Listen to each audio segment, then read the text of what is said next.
আবার একটা ভিডিও নিয়ে তোমাদের সামনে চলে এলাম। আর দেখো আমাদের কিছুদিন পরে হবে রান্না পুজো, সেই জন্য আমাদের ঘরটরগুলো একটুখানি ঝাড়া হচ্ছে। আর আমার ঘরটা তো অনেক নোংরা ছিল, যার জন্য বেশি বেশি করে ঝাড়া হচ্ছে। কাদের কাদের বাড়িতে রান্না পুজো হয় অবশ্যই তোমরা কিন্তু আমাকে একটুখানি কমেন্ট করে জানাবে। মা মনসার পুজো, আর সেই জন্য সমস্ত কিছু ঝাড়াঝুড়ি চলছে। আর ঘরে ভীষণ ভীষণ নোংরা হয়েছে। আর এই দিনটা এলে যে আমাদের খুব কষ্ট হয়, এই কারণেই সমস্ত কাজ সারতে হয়।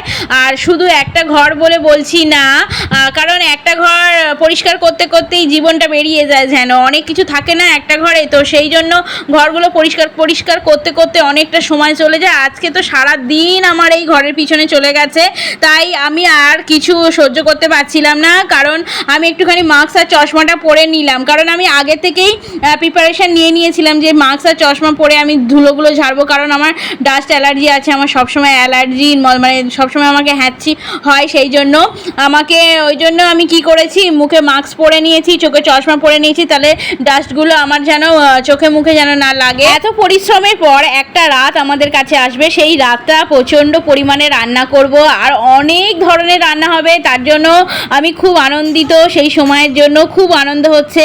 টাটা তোমাদের সবাইকে।